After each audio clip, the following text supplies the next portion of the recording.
Erin Holt here, functional nutritionist from Erin Holt Health.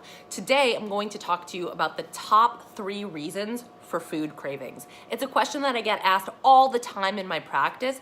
What's up with the food cravings? Why do I have cravings so much, especially at night? And how do I get rid of them? How do I combat the cravings?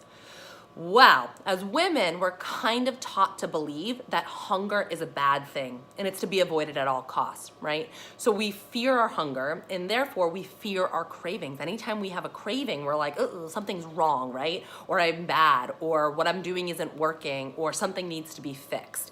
And what I'm here to say is that that might not be true. There are physiological reasons for food cravings. So let's check into the body, and I'll talk about the 3 that I see the most. And the first one is blood sugar dysregulation. I can't tell you how much I see this with my ladies all the time. What happens is that we eat foods that spike our blood sugar, right? And then blood sugar crashes and it leaves us feeling really crabby, really irritable, really hangry, right?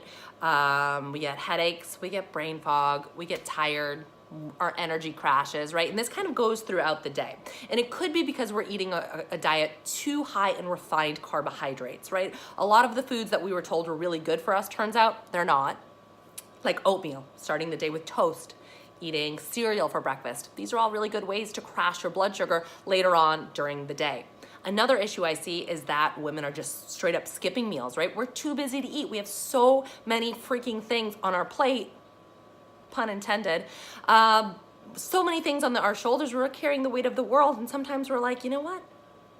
Food's just gonna have to not be one of our priorities today. So we skip meals and then all of a sudden we're ravenous and we're craving really quick fix, right? We're craving that steady stream of glucose that we need right to the brain to make our brains kick into high gear. And so what we do is we reach for the caffeine, or we reach for the sugar, we reach for the carbohydrates, and it kind of repeats the same cycle that I was just talking about, blood sugar all over the place.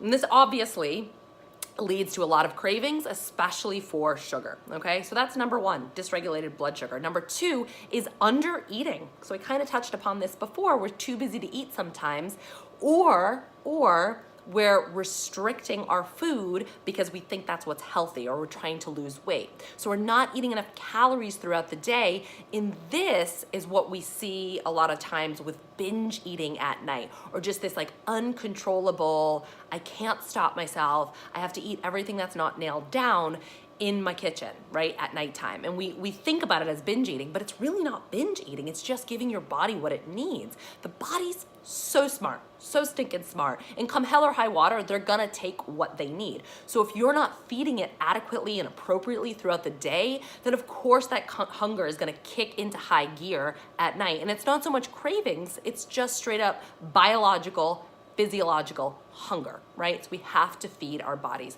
So that's number 2, not eating enough in general. And number 3 is under eating a certain macronutrient. So macronutrients are carbohydrates, protein, and fat. And if one of them is too low, it can lead to cravings. So I most typically see this with under eating fat, right? But I also see it eating too low carb diet. While a ketogenic diet is extraordinarily popular right now, it's not always the right approach for everybody. It's one of the biggest things that I talk about in my carb compatibility project, how to determine how low you should go with your carbs, because it's gonna be so different for everybody. And we talk about macronutrients as levers that needed to be moved around. Listen, if you're not eating enough protein, same thing, you're gonna be hungry all the time. You're gonna have cravings all the time. Protein is the most satiating macronutrient, so make sure you get your protein up there, right? We have to eat enough fat, especially if we're dropping carbohydrates low. So they all have to kind of work in harmony, and that certain balance isn't necessarily a specific ratio,